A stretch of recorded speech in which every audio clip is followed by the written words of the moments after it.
might drop bombs like Hiroshima. Somebody said, look at LeakYou video. What the fuck is LeakYou? Is it like a site? What's LeakYou? LeakYou. Is it a YouTube channel? Oh, shit. Oh, all right, bet. Here we go.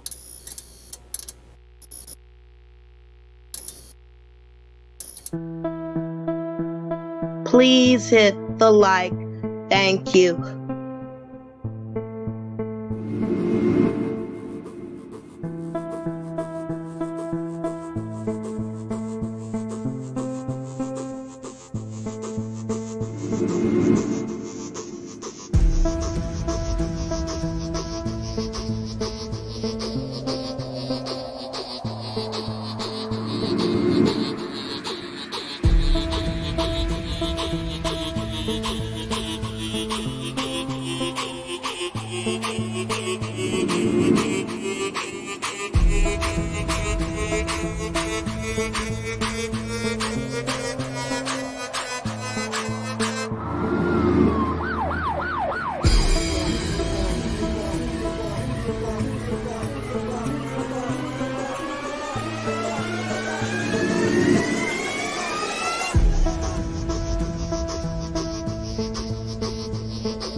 One, two, three, four.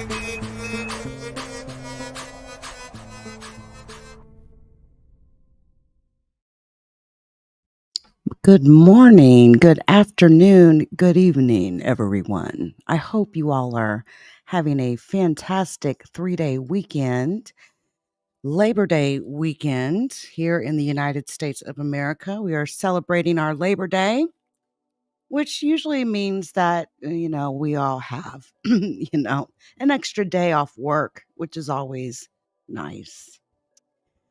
I'm coming through to talk about a very interesting report out. It's hit the airwaves.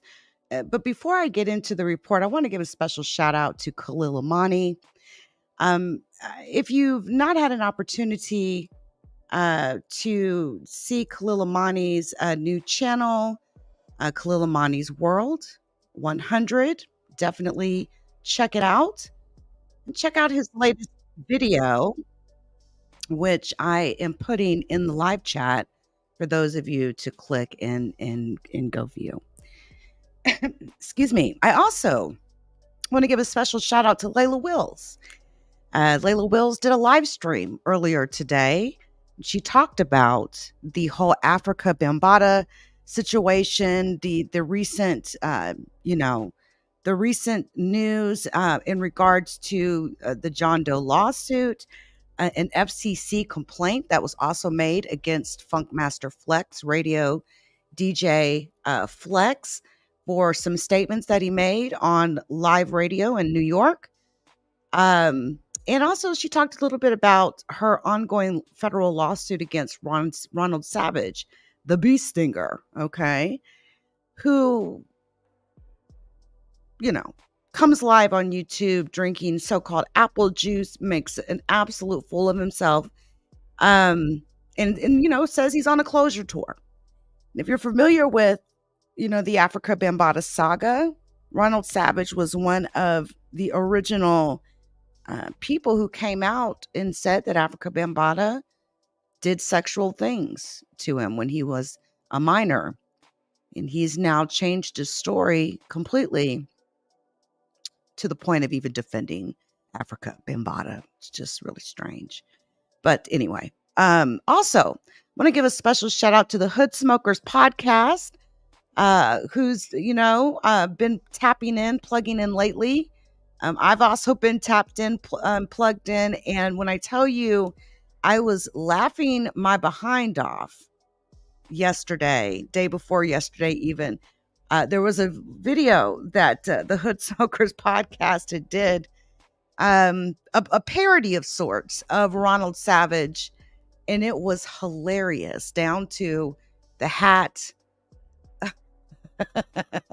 The drinking of apple juice, all of that. It was really, really funny.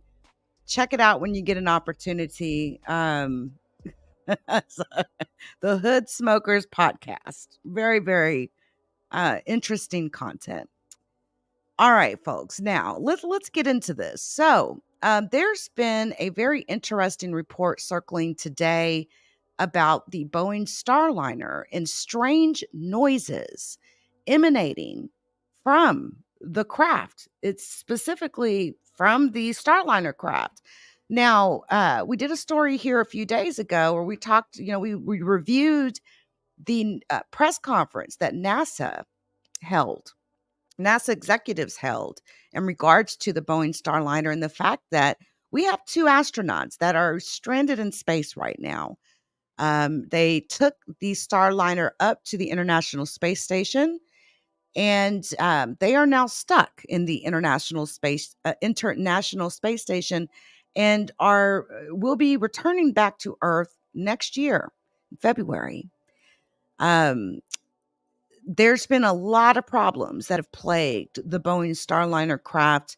Everything from, leaks, helium leaks, to issues with the thrusters.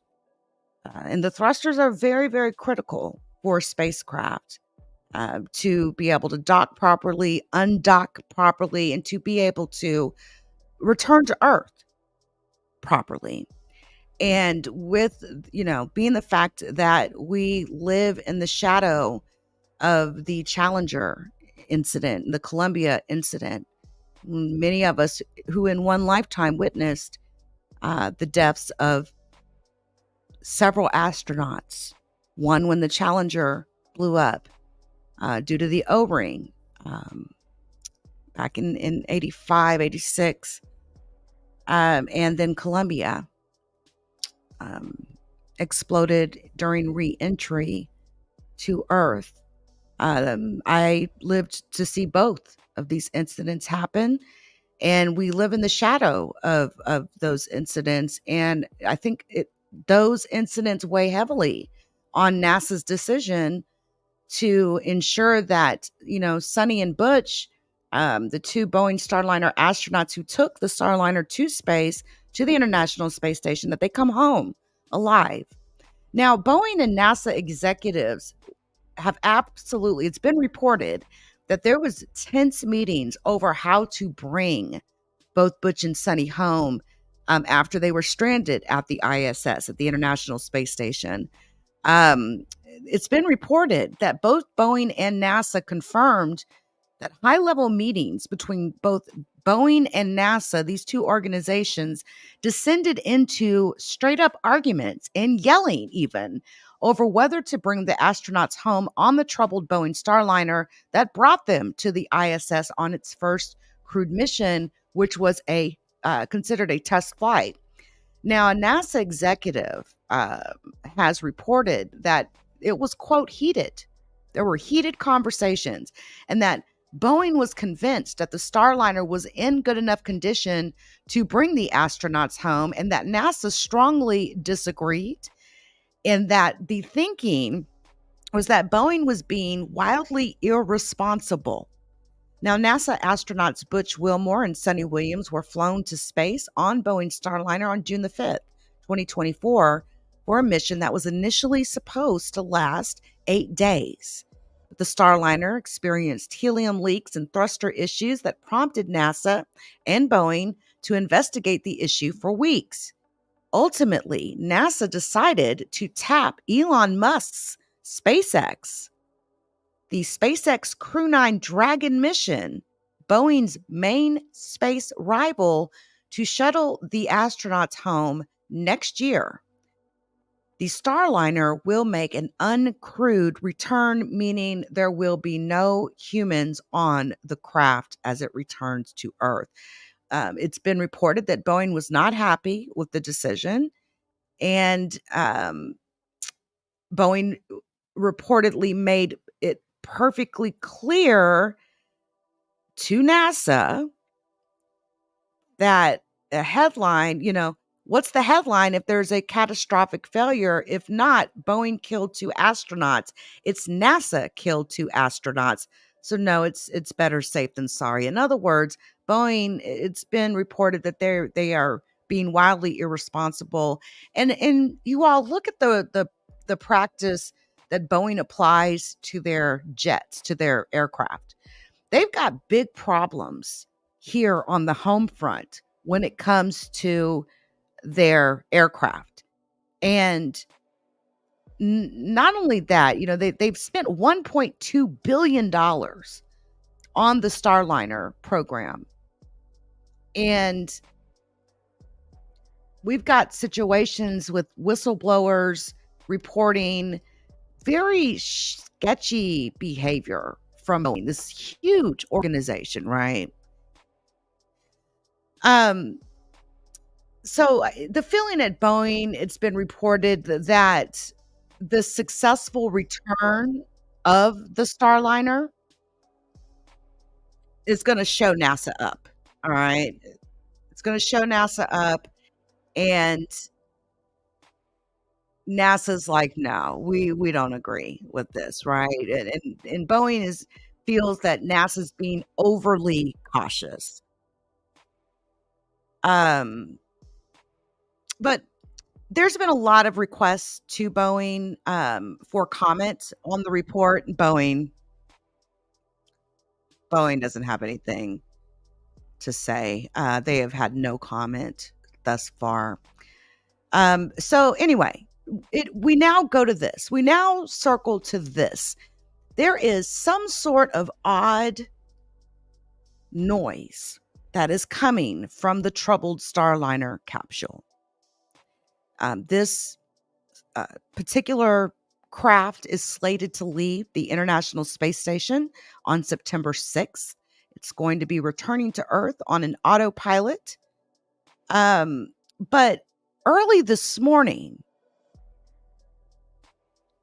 astronauts began to report that there is a strange noise coming from the Boeing Starliner. And we're going to listen to this piece of audio. Now, here's the concerning thing. Here's the very, very concerning thing about the Starliner. It is docked to the International Space Station right now.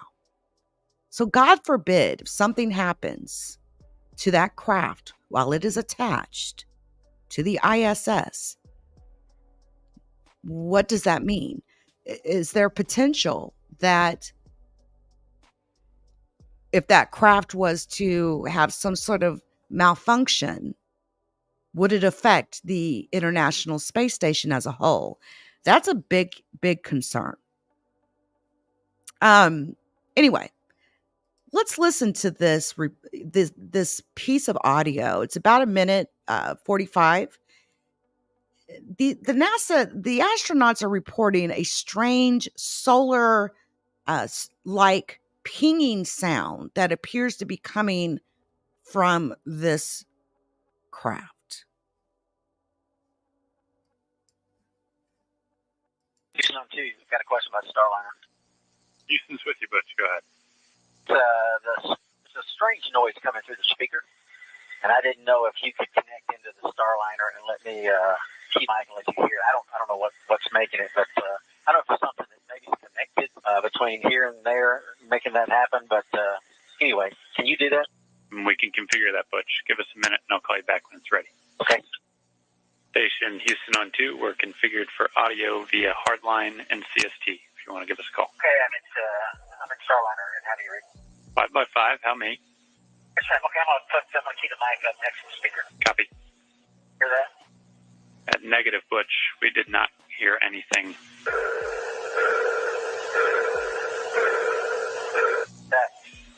All right, Butch. That one came through. It was kind of like a pulsing noise, almost like a sonar ping. Yeah, I'll do it one more time, and I'll let y'all scratch your heads to see if you can figure out what's going on. Here we go.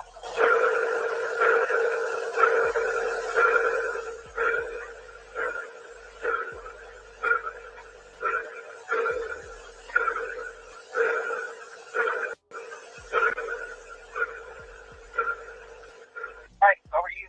Tell us if you figure it out. Yep, good recording. Thanks, Butch. We will pass it on to the team and let you know what we find.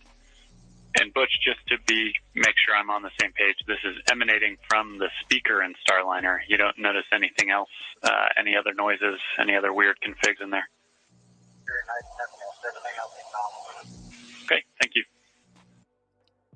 Now, that's very scary. All right. So again, U.S. astronaut Barry Wilmore, he called NASA ground crew early this morning asking for help with what appeared to be a repetitive knocking sound that was coming from the Boeing Starliner craft.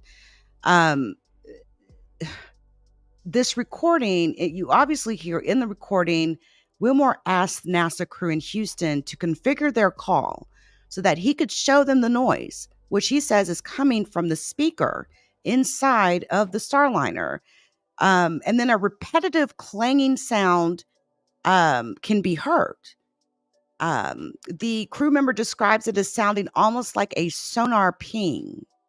This mysterious sound, it could have a very mundane explanation, but who knows? There's been so much mystery and questions, that surrounds this craft, which is scheduled to again undock on September 6th for an automated, uncrewed return to Earth, leaving, Sunita Williams and Butch essentially on the International Space Station with no way home until SpaceX Crew Dragon 9 craft comes back in February. Now, Boeing again has been just swelled with scrutiny lately, right? This brought a lot of probably unwanted attention to Boeing. But again, there's been at least a dozen Boeing whistleblowers that have come forward citing concerns over Boeing's quality assurance process and culture since an incident occurred with Alaska Airlines. And this aerospace giant has been under investigation by multiple federal agencies. Even last month, Boeing pled guilty to a criminal fraud conspiracy to avoid a criminal trial in connection with a Justice Department investigation into 2 deadly crashes involving the company's 737 MAX jetliners. Now, this criminal case related to, again, 2 737 MAX crashes that happened in Indonesia and Ethiopia back in 2018 and 2019, in which 346 people were killed, leading to demands from the victim's family for Boeing to face prosecution. A lot of the legal situation that's going on with Boeing even helped to usher in a new CEO. Who says they're going to try to, Kelly Ortberg says, hey, I'm going to right the ship. We're going to get this ship running straight. In a letter to employees on his first day on the job, he acknowledged that, quote, we clearly have a lot of work to do in restoring trust, end quote. 346 people killed. 346 people. How many years have it's not even been just the quality assurance process that's under scrutiny. I mean, the whistleblowers that seem to come up dead. It's so serious in the aerospace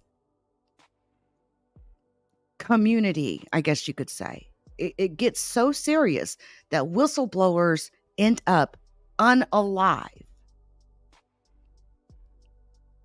by whistleblowing because they want to save the lives.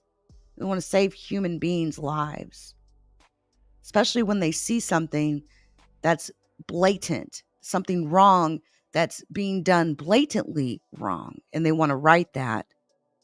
And it's not been just one whistleblower. We've had several whistleblowers that ended up dead. And, also, I want you all to think about the experimental aspect of Boeing and Lockheed Martin and these aerospace giants. Remember the story of Mike Herrera, who went on the Sean Ryan show, SRS. He talked about an incident when he was in Indonesia. He was on a mission with his team and came upon a flying disc that was hovering in Indonesia and wasn't making a sound. And there were human beings that were taking in huge boxes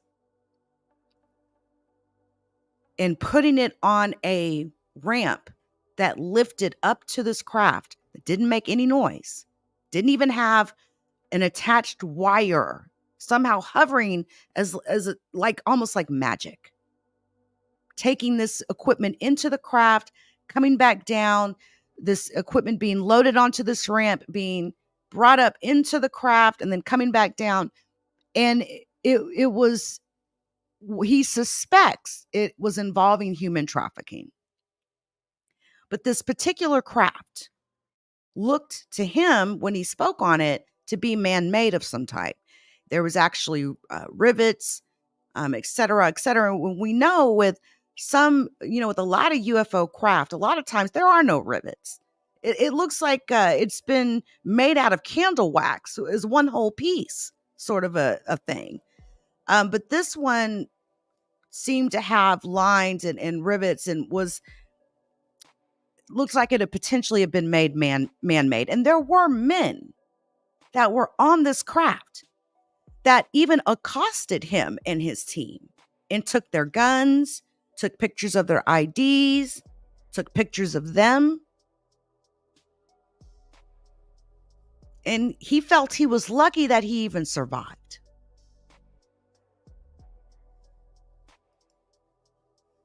He was lucky that this whole team survived. Later on, his photos, his camera, and the pictures that he took disappeared. Again, this was Michael Herrera, who has not only been on the Sean Ryan show, but has also been on Cosmic Disclosure on Gaia. But again, you all, let's listen to these very strange sounds again. Houston on 2, got a question about Starliner. Houston's with you, Butch. Go ahead. There's a strange noise coming through the speaker, and I didn't know if you could connect into the Starliner and let me keep Mike and let you hear it. I don't know what's making it, but I don't know if it's something that maybe is connected between here and there, making that happen. But anyway, can you do that? We can configure that, Butch. Give us a minute, and I'll call you back when it's ready. Okay. Station Houston on 2, we're configured for audio via hardline and CST, if you want to give us a call. Okay, I'm in Starliner, and how do you read? 5x5, how many? Okay, I'm gonna keep the mic up next to the speaker. Copy. Hear that? At negative, Butch, we did not hear anything.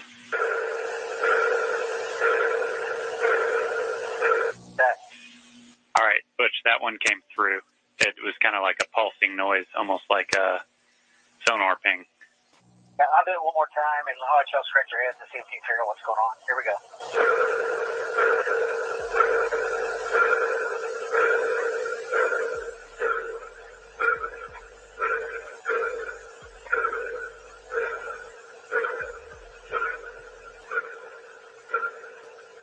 All right, over to you. Tell us if you figure it out. Yep, good recording. Thanks, Butch. We will pass it on to the team and let you know what we find. And Butch, just to make sure I'm on the same page, this is emanating from the speaker in Starliner. You don't notice anything else, any other noises, any other weird configs in there? Everything else is normal. Okay, thank you.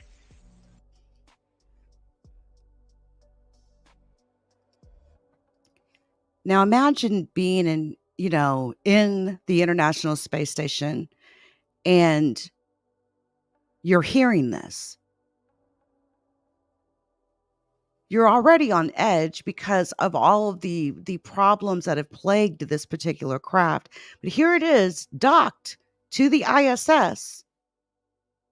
And it's very possible that it puts their lives in danger. Now, I brought up the craft that we were talking about in Indonesia that Michael Herrera described, right? Because, again, we're talking about aerospace here. Companies like Lockheed, companies like Boeing. I want you all to listen to this. Shout out to the Sean Ryan Show. For years there's been a stigma to it. For years there's been a giggle effect because of little green men and flying saucers and all that. I myself never thought to this day that I'd ever see anything like this. So going back to the event, we decided to get in the tactical column and approach this, right? And we got down the slope, and it's just like a clearing and just has this big opening. It's almost a little bit more than a football field because this craft took up majority of that. So let's just back up for a minute. Let's describe the setting, because at first you said there were helos doing racetracks around. Is this the same opening that you described earlier that you were watching helos drop supplies? No. Okay. So where this was happening was Southwest, at least where the helo insertion points were with the LZs that they were setting up, and they were flying very low in consideration, right? So, and the reason why I know this is because I asked the pilots after this, because I was in the officers' mess and I knew their call signs, and I approached them and I asked them very respectfully if they noticed anything strange. None of them said anything. Okay. So I was trying to see if they could get a view of a topside, because this is just something that's crazy, right? Yeah. So also their call signs all stuck out too, because pilots like to do crazy stuff with their call signs, so it was very easy to track them down. But having this happen on the north part of the slope and it goes down, and obviously, the way it was transitioning colors, which was kind of the way that it appealed, because it was transitioning for a light matte black, a light matte gray to a dark matte black, and just kind of ranging in between, right? Let's rewind a little bit before we get into the description. Okay. What was the activity with all the other helicopters? Were they active at the time that you saw the Honestly, UAP? When we started going down there, no. Okay. And I don't know, because obviously we're occupied with this. How far do you think it was? So from the LZ where we were at was 300 meters roughly. Okay. Plus the slope that was concealing, plus vegetation. Down the slope, it was like 400 meters, maybe. So we got close. We trucked down quite a bit. Okay. About 150 meters outside, 150, 200, right? Halfway. And so maybe about a click away. Possibly. Yeah. At the craft itself might've been a click out. Okay. Yeah. And as like I said, the reason why I know how big this thing was, because did you see it as you crested the hill? Yes, I did. And that's where I took videos and pictures of this thing. That's how I was able to see it, because taking pictures of the chaos going behind and everything, you seeing the rubble, burning buildings, flooding, and all that kind of stuff. And then you turn around, and I'm like, so you crest this hill. Yep. You look down into the valley. Yep. And there's a clearing. There's a clearing with a UAP. Yes. Just sitting there. Hovering. Rotating clockwise. Yep. And that's in transition, this color spectrum I was telling you too. And that's why it's something that stuck out. It's not a building, it's not something that you're used to seeing. Maybe topside, it could have looked like a building or something that, I don't know. I don't have that perspective. I wasn't a pilot or anything, but I can tell you from our point of view, it's something that it looked very unnatural and abnormal. And that's what got our curiosity to go investigate this. Now, normally, because we would have had comms, you're damn right, we'd have called it in. Report something suspicious. Maybe get some eyes on a helo, get a hold of their call signs, and try to do them fly around, and they never did. And obviously, we didn't have comms to do it, but they were more occupied with what was going on behind us.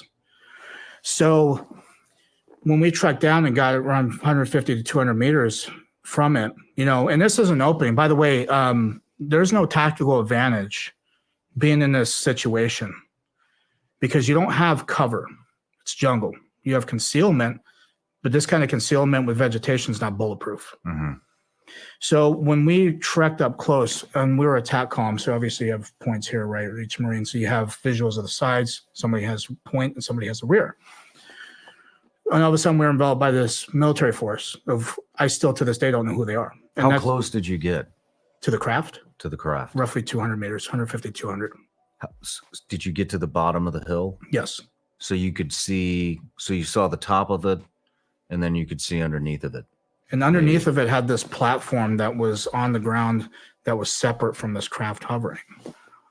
And it was very weird to see. And I was like, okay, I don't know if that's kind of like a cement pad or something. I don't know if it was like a helo pad or anything like that at first, but then started seeing how the material kind of looked very similar to what the craft was. It's like, well, that's separate. So you have something that's on the ground stationary, and then you have something that's up top and it's just rotating in a clockwise position. So right when we got close to it, at least, 150, 200 meters out, then all of a sudden we were engaged, at least not in a hostile manner, at least, not gunfire or firefight or anything like that. But the way that these guys moved was so fluid, it was so still, it was very, very, very smooth. And it kind of indicated to me, after thinking about it for several years, is that these guys had done it for a while because of how smooth this operation was. Mm-hmm. So when we were in a tactical column going towards the center of this thing, they actually came from the flanks, but it was more of a diagonal, like a corner of the room, so to speak, right? For them, at a tactical advantage, they have interlocking fields of fire on every single person, and they had a team of 8, right? And the gear that they had was black OTV vests. They had black camouflage utilities. What you're saying is there would have been no they were professionals. Yes, there would have been no Mexican standoff where if they fired, they're shooting into their other squad. They had perfect angles. Yes, they did. To where both sides could engage you. Yes. Team of 4. So it was like a fire team element. Without worrying about a blue on blue situation. Exactly. Okay. So, with that being said, because as they approached us, you'll hear the safeties flip off. Now, your attention to detail, when you're seeing this kind of stuff, your sensors are very heightened, so you can pick up. I know you being a combat veteran, you know all about that. Your heightened sense of awareness is going through astronomical changes. To hypervigilant. Yes. So you can hear stuff a lot clearer. And that's where you kind of picked up the hum that this object was doing, along with these guys flipping their safeties off, especially M4s. It's very distinct sound. Anybody in this room who's held M4s and has shot them, M16s, things like that, it's very distinct sound to flipping it off. So we kind of knew, and they started yelling at us. They were like, you're not supposed to fucking be here. What the fuck are you guys doing here? Who the fuck are you with? So they knew they were using the kind of lingo that we were using too, especially in the military. So it made me think that at some point these guys actually were uniformed military at one point. Any accents? Not accents. It's just like American dialects, how you and I are talking.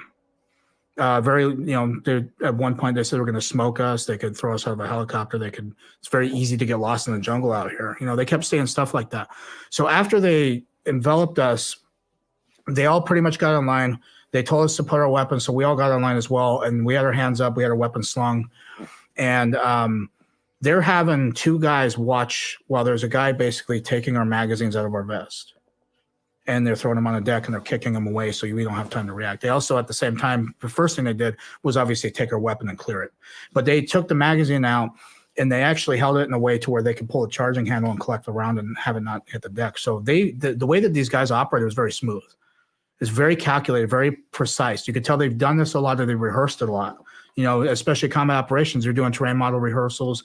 You're doing rehearsals, whether you're clearing rooms, trying to figure all that kind of stuff out. These guys kind of did the same thing, I'm assuming, because of how smooth it was. And because as well as I do, you have new guys that join a unit and they're not that fresh. They're very choppy because they have the basic understanding of either how to stack up and do room clearing. And the guys that have done it and been through combat deployments and all that, they're very kind of methodical, very smooth because they know what to expect. These new guys, it's not the same thing. You could tell these guys were seasoned.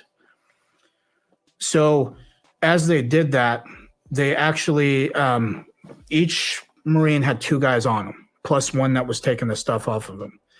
They actually knew where our military IDs were because in Marine Corps order, you have to have them in your left breast pocket. So there were 15 of these guys, 3 on each Marine. No. So they had other guys right here, and they had 3 that were just going through each Marine. Okay. While other people were holding each Marine at gunpoint. And they're not like super close to us range-wise with, because if you get a muzzle close, it's easy to grab it and, kind of fend off, especially with a rifle. But these guys were off at a standoff distance that even if you try to move, they could smoke you. One search team of 3 guys. Yes. And then the rest of the squad was aimed in on you. Okay. Yeah. So, and again, they're not anywhere where they could actually, there was people behind us because obviously if they had to engage, they're going to hit one of their own guys probably. So it was more like they were kind of moving the same way through all of us, all 6 of us, taking our stuff, taking pictures of our military IDs, So they had like these devices that kind of look like a very thin, it looked like a smartphone modern day right now, because in 2009 it wasn't the case. I think the most high-tech thing they had at that time were maybe Blackberries, but they're bulky at that point with the ball. And then they had their flip phone razors and things like that. But these look like something you'd see today. And they were taking pictures of military IDs, and they had some other device that was like remind me of a BAT system. I don't know if you're familiar with that. Describe it. It's like a biometrics tracking system. So what it does is when you come across with an insurgent, you can take pictures of their face, their retinas, fingerprints. Yeah, something like that. But they were trying to scan their IDs with this thing, and it wasn't working. So they're kind of getting frustrated with it. So as this is going on, did they collect biometrics from you? No. Okay. No. Which they took pictures of us, but that may be enough. And then they took our IDs, because some people I talked to that are in the special operations community with that, they said, yeah, we have the ability to scan IDs, and it tells us everything about you. Military IDs, driver license, things like that. So it's very high speed stuff. and considering this was in 2009 compared to now, of course, they had this thing that they were using to load up stuff.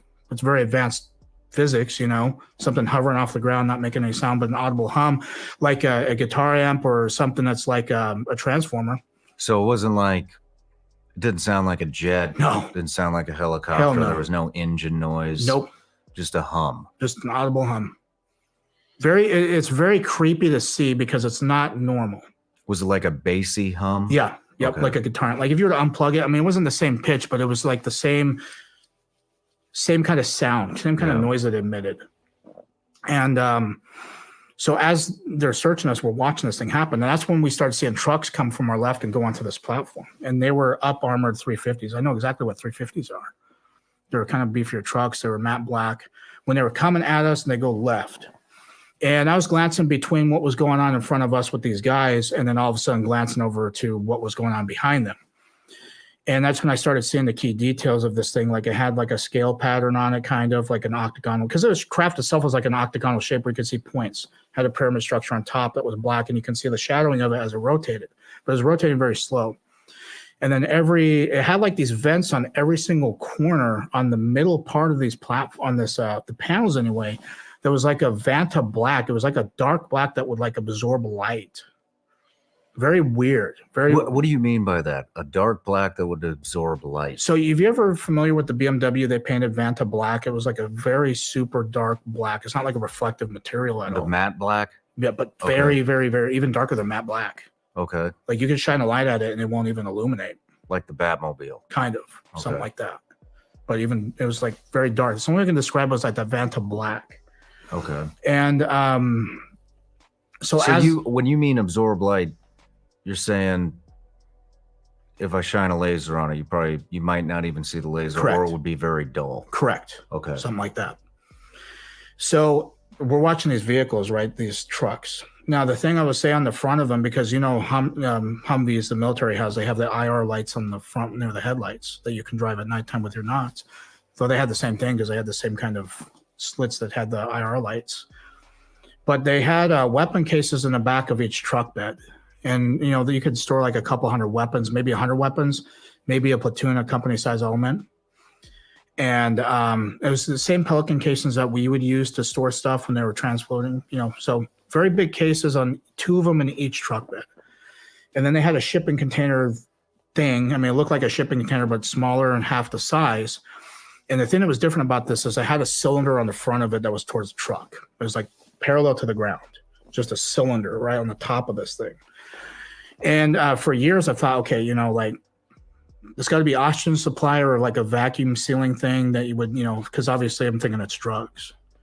I was like, okay, so this is a very advanced way to do that. Just years of thinking of this.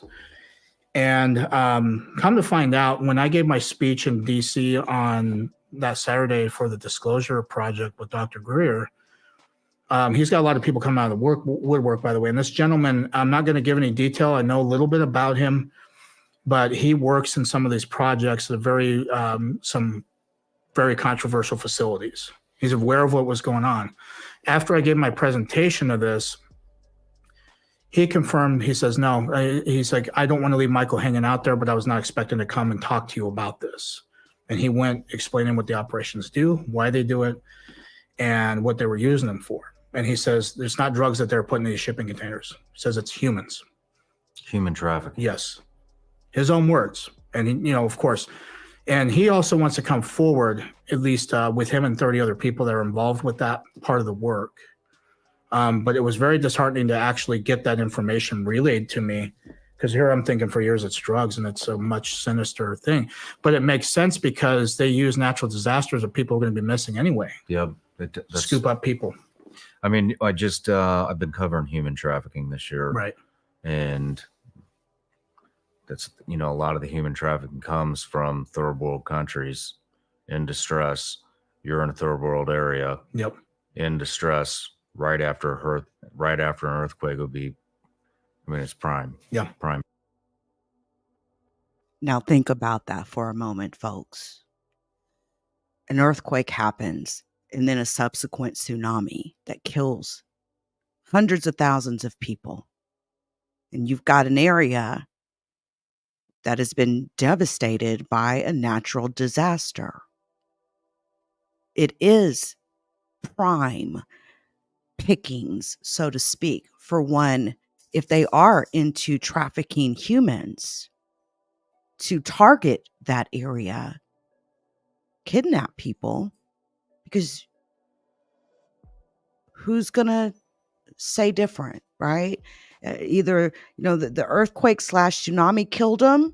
They're missing listen, thousands of people are still missing from those disasters that happened when, and there was a couple of incidents of earthquakes / tsunamis hitting multiple countries.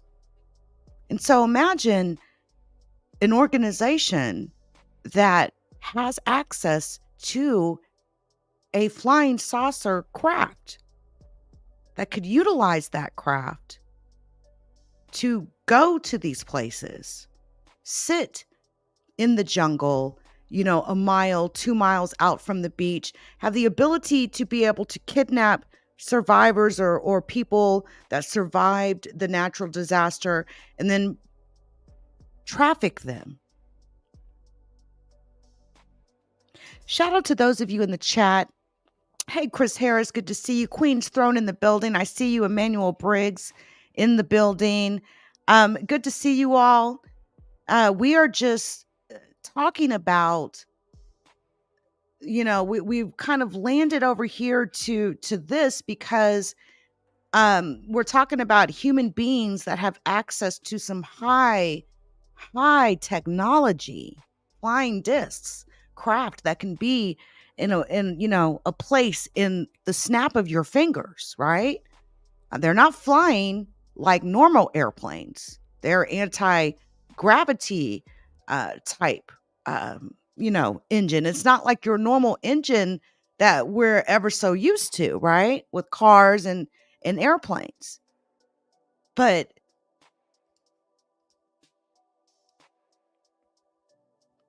people that work in the aerospace industry, like your Boeings and your Lockheeds, there are groups, teams of people that are doing everything they can to reverse engineer that sort of technology. They have reasons to reverse engineer that type of technology.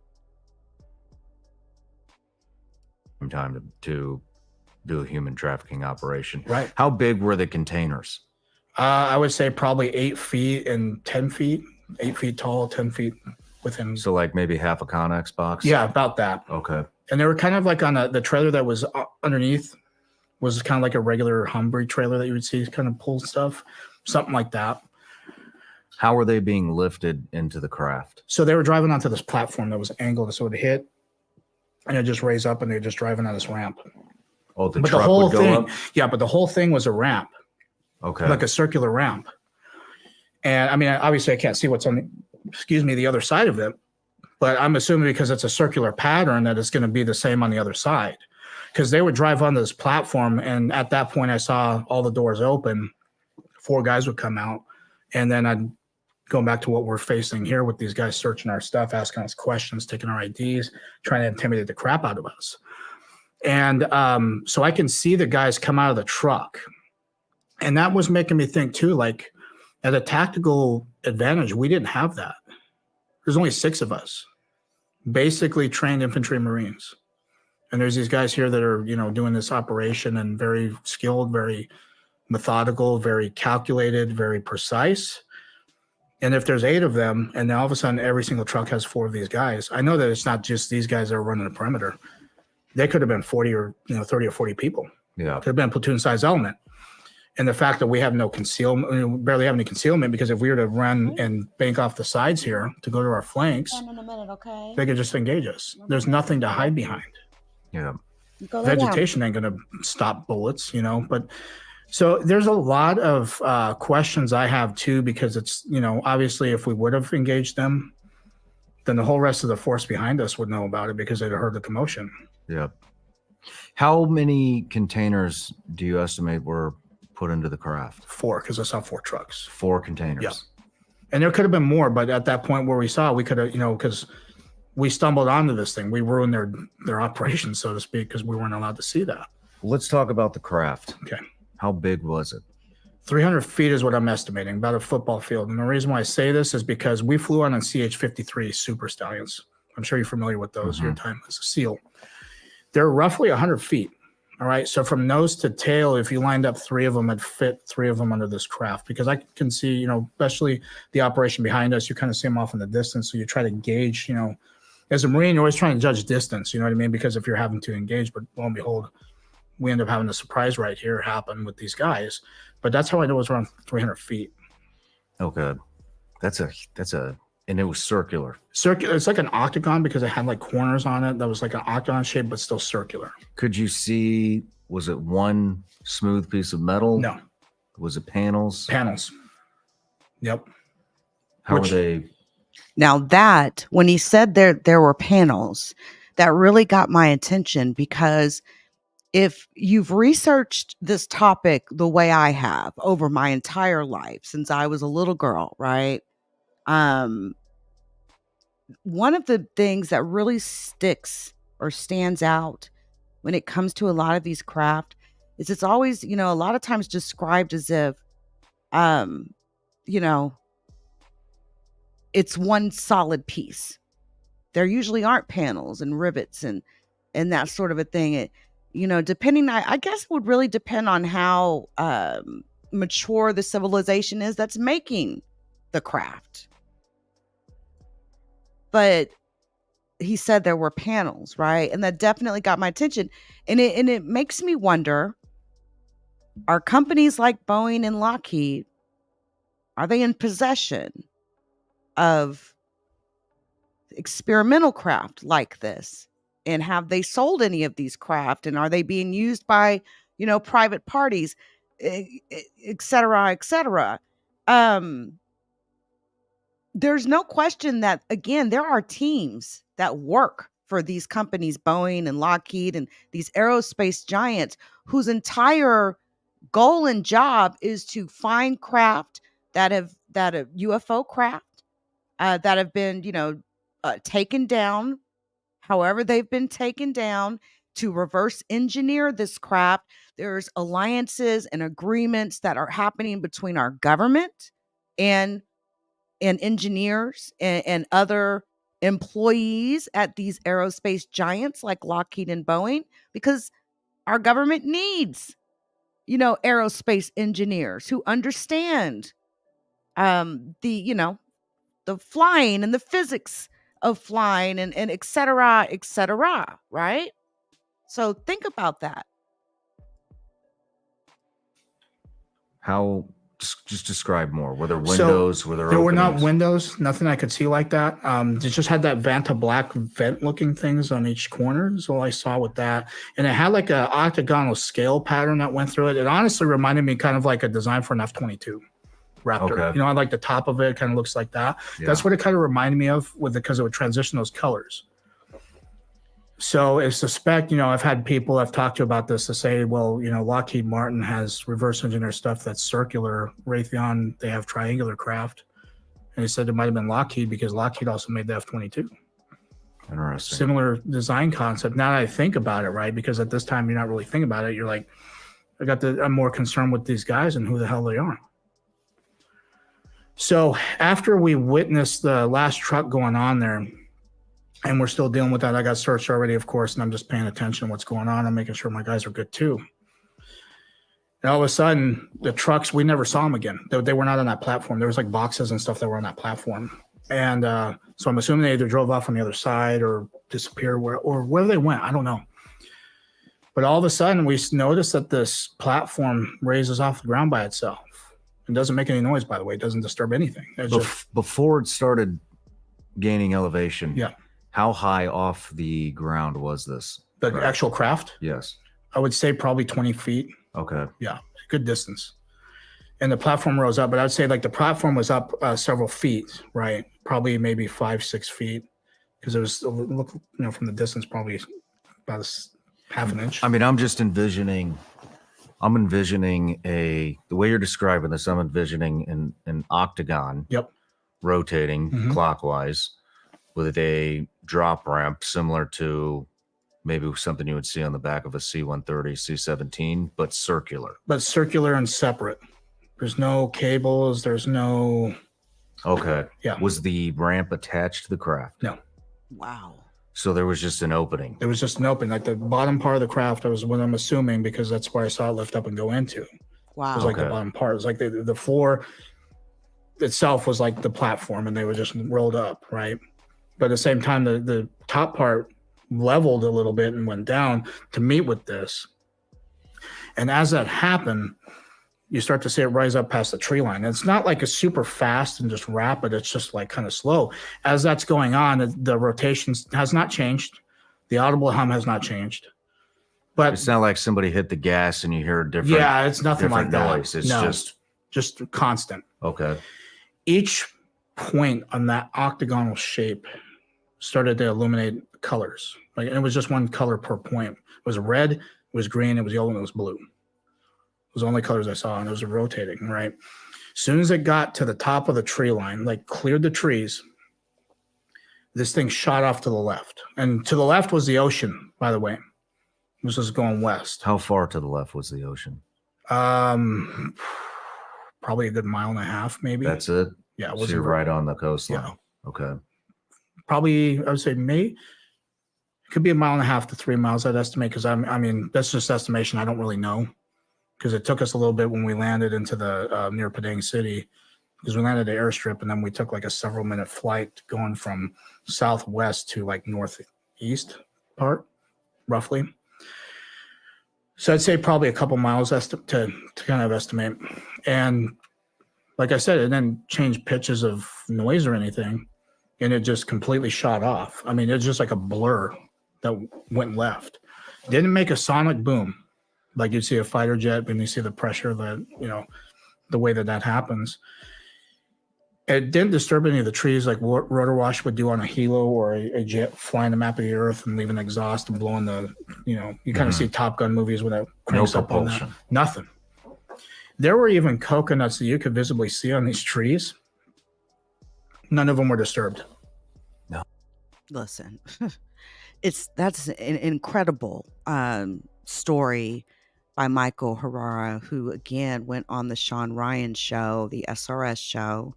I dropped a link in the live chat so that you all can go and look at this episode titled Michael Herrera, U.S. Marine Encounters UFO Black Ops Human Trafficking Operation. This is SRS number 66, part 1. You'll definitely want to go and watch the entire interview. Now, when people like Michael Herrera give detailed information like he has regarding, an incident of running into, a UFO like this, when pilots describe incidents of running into UFOs, a lot of times people will take what those people are saying a lot more serious than they will, your normal, ma or pop at home one night who happens to see a UFO in the sky. Michael was on a mission with other Marines when this happened. Again, this happened. Hey, what's up with a Hood Smokers podcast? I shouted you out at the beginning of this live. But think about it again. We're talking about a country that has just been decimated by an earthquake / tsunami that later hits it, killing thousands of people. And it's prime pickings for people that engage in things like human trafficking, because these people go missing. If anyone looks for them, hey, we just had a huge natural disaster. And they're probably missing from, the earthquake and subsequent tsunami that occurred. That is so scary to think that there are people that are targeting populations like that to traffic them. You all, human trafficking is a $1 billion business. $1 billion.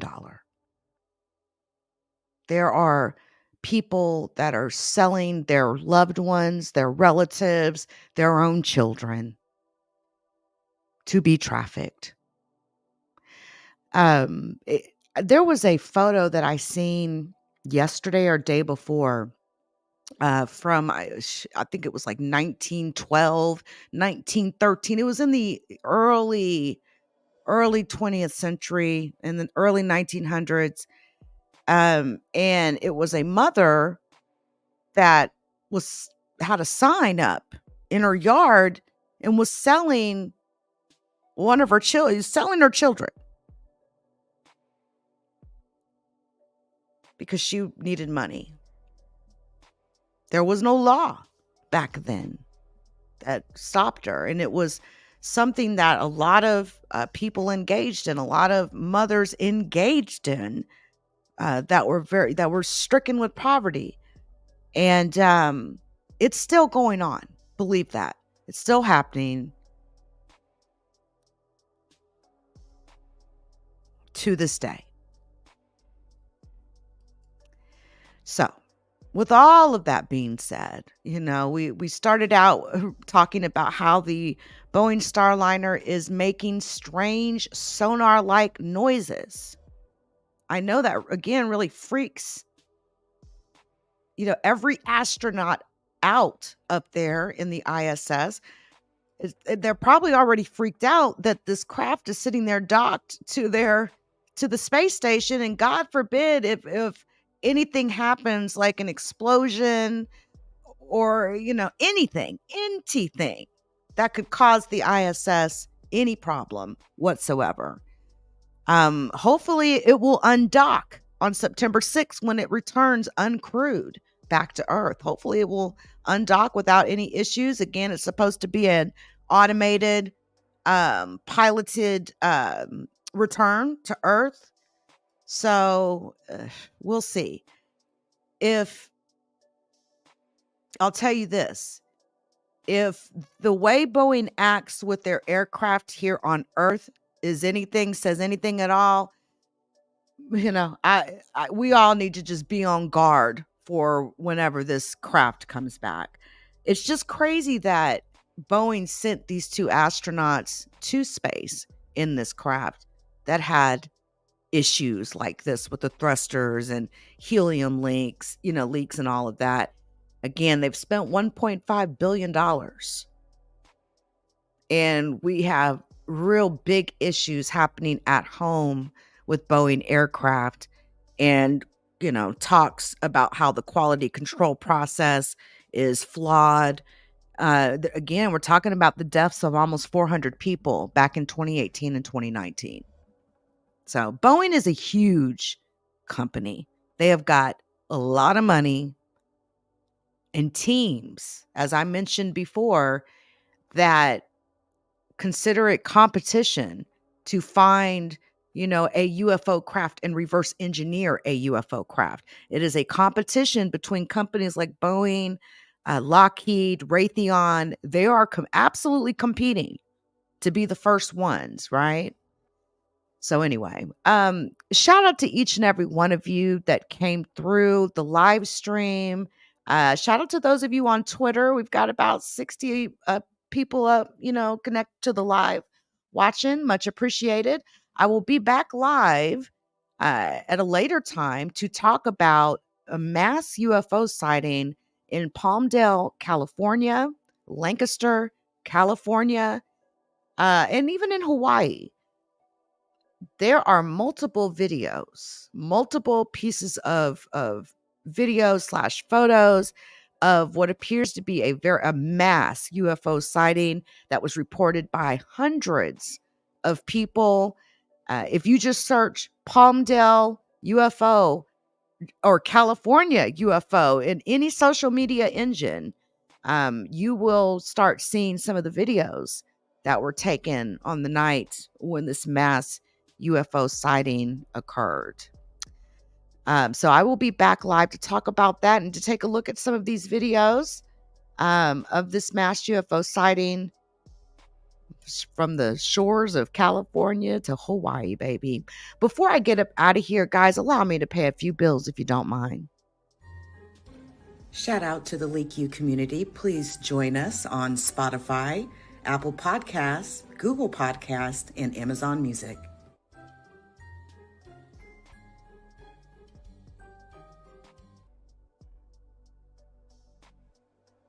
Please hit the like. Thank you.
All right, guys. Again, I do appreciate each and every one of you for coming through. Make sure you check out my Spotify podcast platform. I'm also on Apple Podcast, Amazon Music, and Google Podcasts, and a couple others like iHeartRadio. You can also find my broadcast there. Essentially, wherever you get your podcasts, videos from.